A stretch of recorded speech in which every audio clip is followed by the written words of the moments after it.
Shalom, saudara yang dikasihi Tuhan. Saya akan sampaikan renungan pagi saat hari ini, tanggal 1 Desember 2020. Saudara, untuk kita terhindar dari bencana-bencana akhir zaman, bencana itu bisa datang dari sakit penyakit, kemudian dari bencana alam, gunung meletus, gempa bumi, tsunami, dan lain sebagainya. Kemudian bencana yang lebih dahsyat, sehingga kita harus melakukan eksodus. Jadi mitigasi kita di akhir zaman nanti, wujudnya adalah eksodus di Wahyu pasal yang ke-12 ayat 6 dan ayat yang ke-14. Di sana kita akan diungsikan bahasanya. Bahaya yang akan terjadi pada saat itu adalah bukan bencana dari penyakit, bukan bencana dari alam raya, tetapi justru bencana yang datang karena kebrutalan manusia akhir zaman yang namanya adalah antikris. Saudara, seperti halnya kebrutalan Fir'aun yang dahulu menindas bangsa Israel, sehingga Israel menjerit kepada Tuhan, dan Tuhan akhirnya mengutus Musa. Di akhir zaman, saudaraku, nanti akan ada siksaan berat. Injil Matius katakan demikian.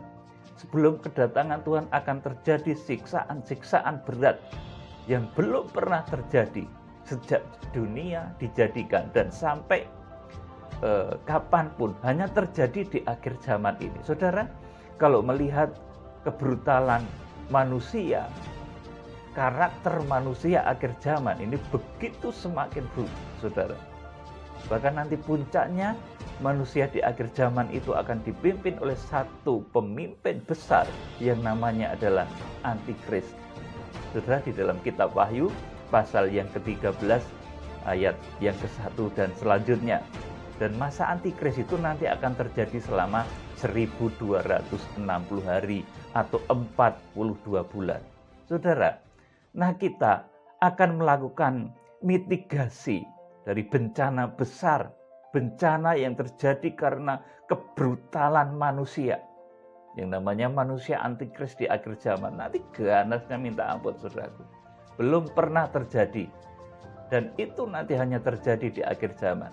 Maka kita perlu eksodus. Dengan cara kekuatan Tuhan yang begitu dahsyat dan luar biasa.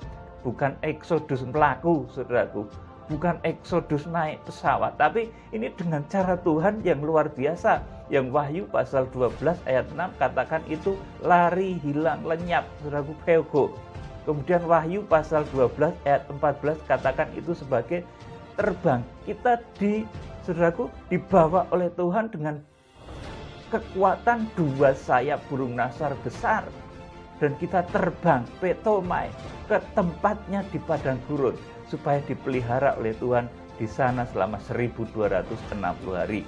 Dan suasana padang gurun ini seperti dilukiskan dalam Wahyu pasal 14 ayat 1-5. Itu indah sekali, bukan seperti yang saudara bayangkan padang gurun itu suasananya gersang, kering, menyedihkan. Tidak, saudaraku, itu justru saat kita kembali merasakan suasana Eden yang hilang. Saudara, kita akan mengenal suasana itu lagi. Saudara, tetapi untuk kita bisa mengarah ke sana, ketika mitigasi eksodus akhir zaman itu terjadi, saudara, kita jangan seperti istri Lot yang pikirannya, hatinya, sikapnya itu tertambat kepada hal-hal dunia. Pikirannya masih begitu sayang kepada saudaraku, kalau saat itu Sodom Gomora, saudaraku, istri Lot masih begitu sayang dengan kota itu, dengan harta bendanya yang ada di situ, dengan aktivitas dan kegiatan yang ada di situ, sehingga ketika Sodom dan Gomora dihancurkan Tuhan, istri Lot ini masih noleh ke belakang. Aduh, aku masih eman. Aduh, aku masih sayang. Dan lain sebagainya.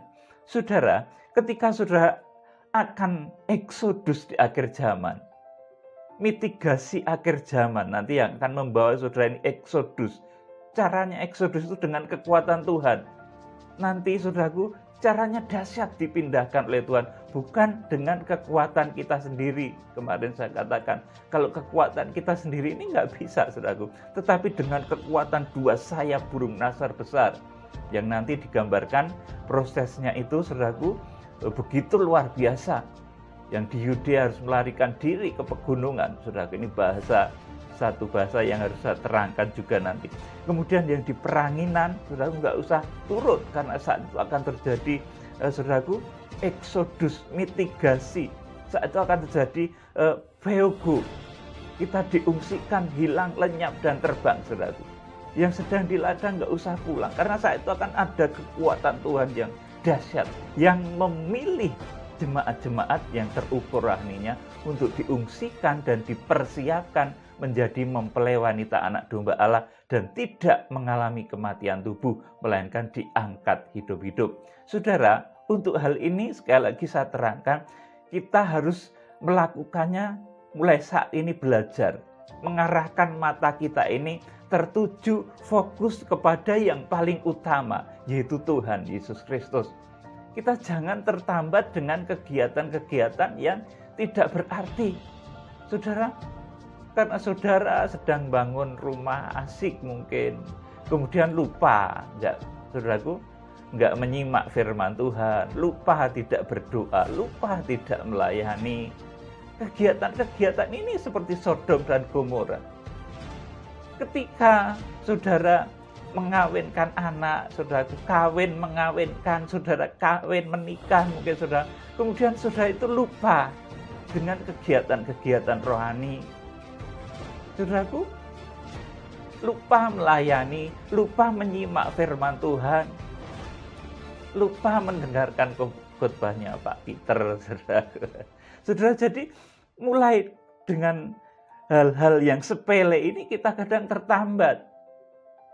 Seperti pada zaman Nuh, mereka kawin, mengawinkan, makan, minum, saudaraku. Karena saudara diundang ke pesta, saudaraku, saudara sedang pesta ria dunia, saudaraku. Kemudian saudara itu lupa mengabaikan sesuatu yang dari Tuhan.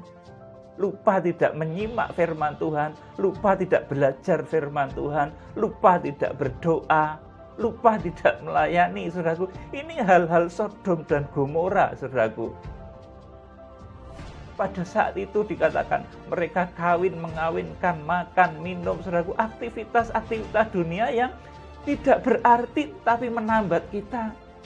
Saudara sedang asik benahin mungkin motor saudara yang cukup mengganggu pikiran saudara. Aduh, motorku kok rusak terus ini. Atau mungkin mobil yang uangnya lebih banyak, mobilnya kok rusak terus, saudaraku. Itu sampai menyita pikiran saudara. Saudara nggak bisa melayani Tuhan lagi gara-gara perbaikan motor. Saudara nggak bisa melayani Tuhan lagi, saudara nggak bisa menyimak firman Tuhan, saudara nggak bisa berdoa, gara-gara saudara cuma terlibat dalam kegiatan dunia yang tidak begitu berarti. Misalnya perbaikan mobil, perbaikan motor, perbaikan rumah. Saudaraku, hal-hal yang bersifat dunia seperti itu kadang menambat kita. Ini lupa kepada Tuhan. Kita lupa memuliakan Tuhan. Kita lupa beribadah.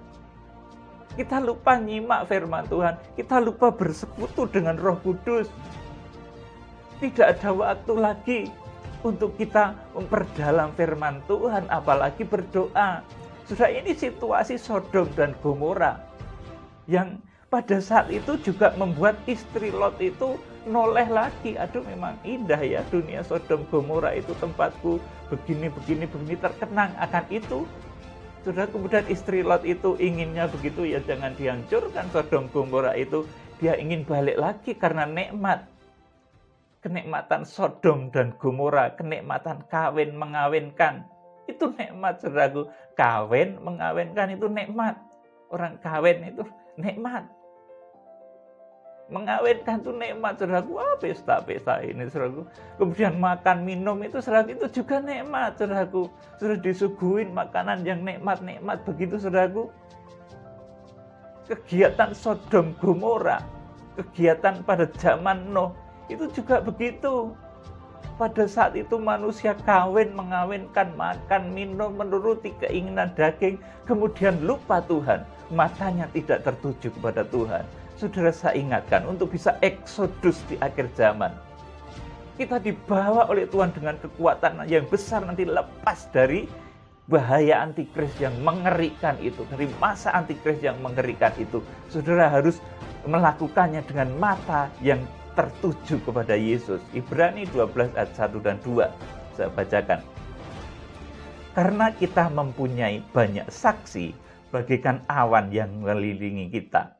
Marilah kita menanggalkan semua beban dan dosa yang begitu merintangi kita dan berlomba dengan tekun dalam perlombaan yang diwajibkan bagi kita.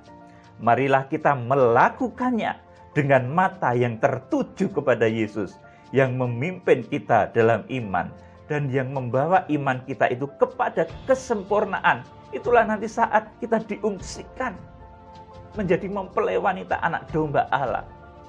Saudara, yang dengan mengabaikan kehinaan tekun memikul salib ganti sukacita yang disediakan bagi dia yang sekarang duduk di sebelah kanan tahta Allah. Kalau kita nanti ingin duduk bersanding di tahta Kristus, saudaraku, karena kita mempelai. Kalau mempelai itu namanya manten, itu bersanding dengan pengantin prianya. Jadi posisi mempelai ini posisi tertinggi di kerajaan surga, saudaraku, karena bersanding dengan Yesus. Seperti Yesus bersanding dengan Bapa. Saudara, ini posisi paling tinggi di kerajaan surga, itu mempelai. Kemudian posisi yang kedua ini keluarga mempelai. Ini ruang kudus. Kalau mempelai itu ruang maha kudus. Kalau keluarga mempelai itu ruang kudus. Kemudian yang ada di pelataran itu para undangan. Saudara, atau saya sebut sebagai warga kerajaan surga. Saudaraku, jadi surga itu punya tingkatan seperti itu. Seperti halnya tabernakel itu tingkatannya. Ruang maha kudus, kemudian ruang kudus, dan yang paling luar itu pelataran. Surga juga begitu, saudaraku. Mempelai ini yang paling tinggi. Kemudian keluarga mempelai ini ruang kudus.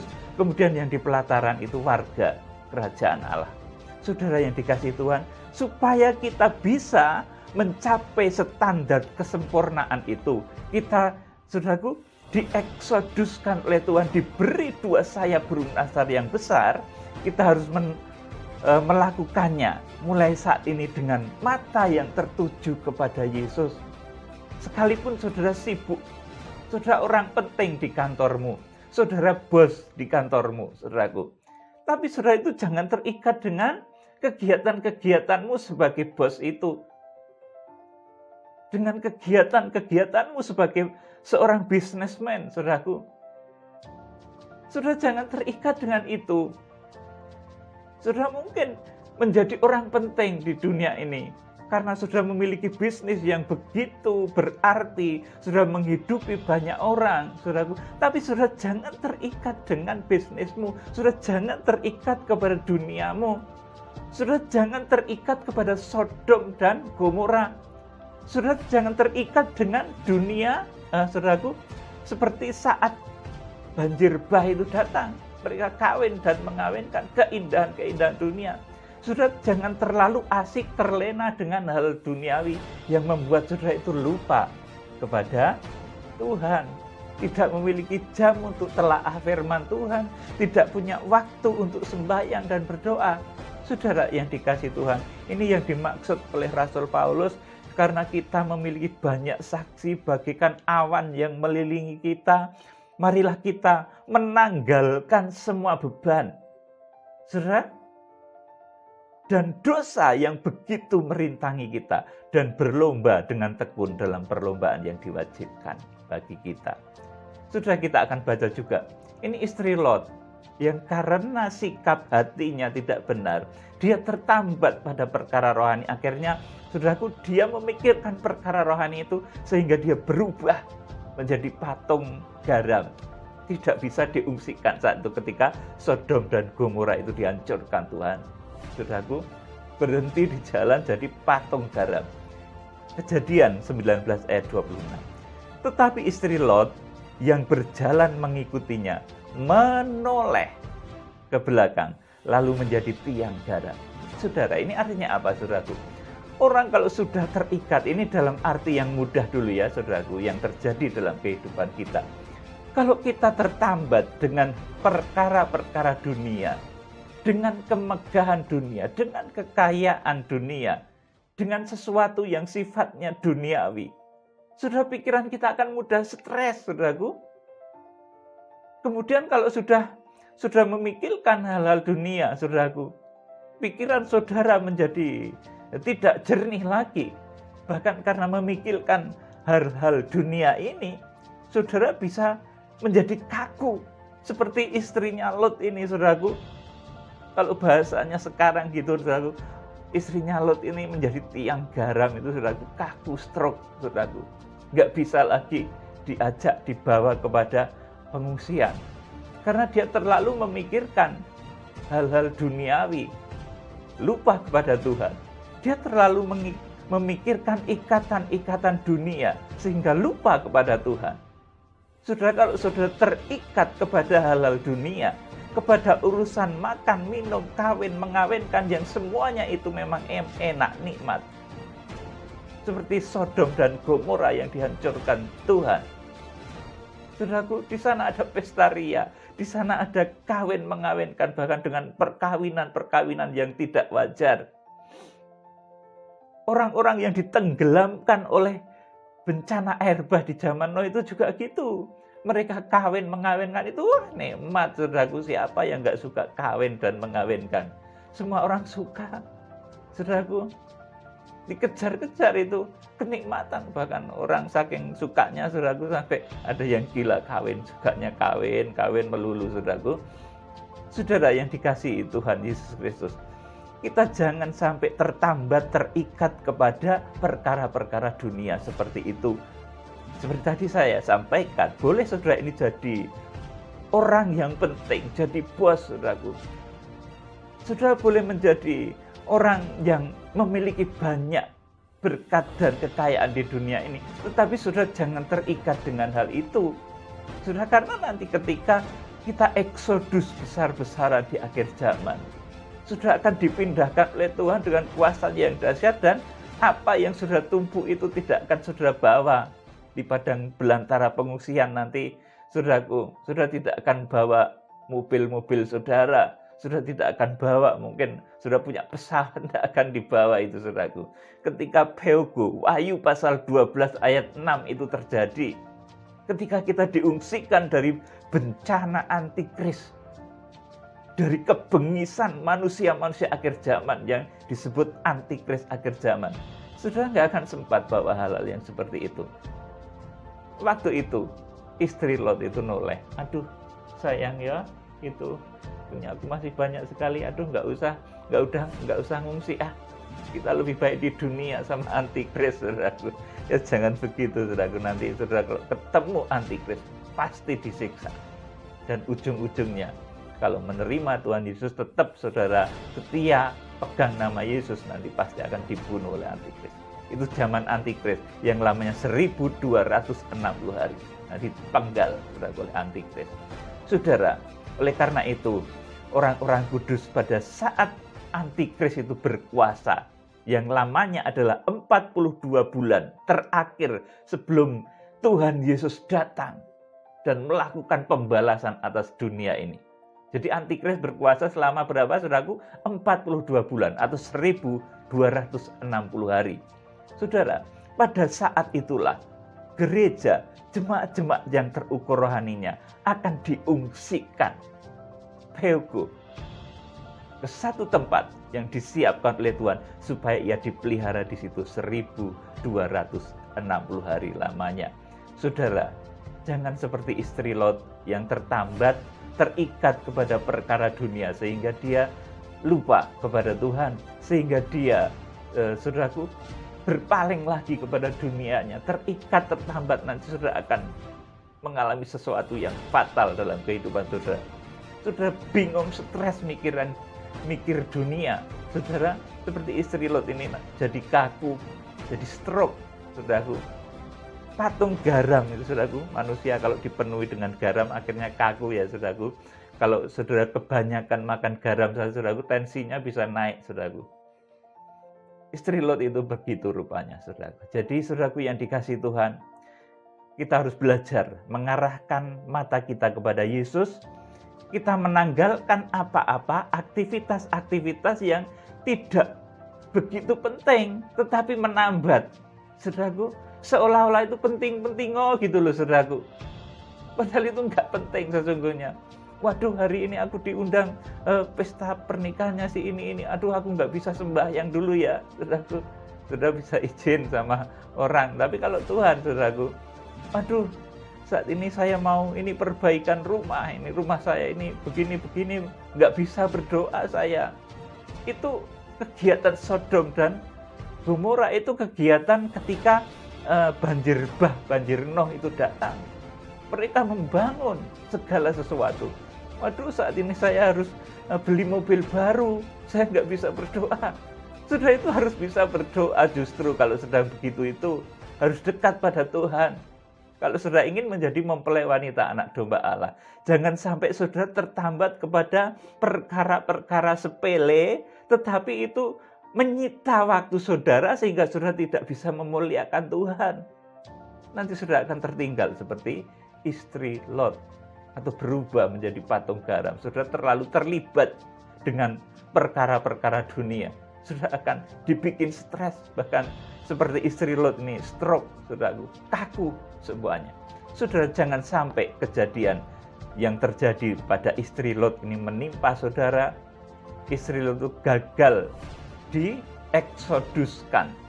Istri Lot ini gagal untuk mitigasi bencana akhir zaman. Akhirnya dia jadi patung garam. Saudara yang dikasihi Tuhan, kiranya ini menjadi berkat di pagi hari ini, tanggal 1 Desember 2020. Ini bulan Desember, sebentar lagi Natal. Natal jangan hanya sekedar mengingat kelahiran Tuhan Yesus Kristus 2000 tahun yang lalu, tapi ada Natal yang dahsyat, yaitu lahirnya siapa, saudaraku? Lahirnya tubuhnya Tuhan Yesus Kristus, gereja yang bersatu nanti, saudaraku. Wahyu pasal 12 ayat 5. Maka wanita itu melahirkan anak laki-laki yang akan menggembalakan segala bangsa dengan gada besi. Ke sana, ayo kita ke sana. Tujuan kita ke sana. Seperti orang Majus yang dipimpin oleh bintang, itu menuju Bethlehem, lahirnya kepala gereja. Sekarang saat ini, saudaraku, ayo kita ke sana. Kita membangun kesatuan tubuh Kristus. Itu arah kekristenan akhir zaman yang bersama-sama kita akan wujudkan. Jadi di akhir zaman ini, saudaraku, Natal itu bukan sekedar cerita, tetapi sesuatu yang harus kita lakukan. Saudaraku, kalau dulu lahirnya kepala gereja, akhir zaman ini lahirnya tubuh Kristus. Tuhan sebagai kepala, kita sebagai tubuhnya. Gereja yang dewasa imannya, terukur rohaninya, yang bersatu dari segala bangsa, suku, bahasa. Mereka disebut sebagai tubuh Kristus nanti yang akan lahir di Wahyu pasal 12 ayat yang kelima. Itu bahasa rohani dari lahirnya tubuh Kristus. Jadinya jemaat yang bersatu.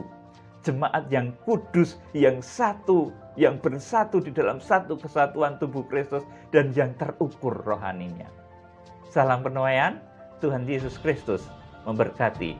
Haleluya. Amin.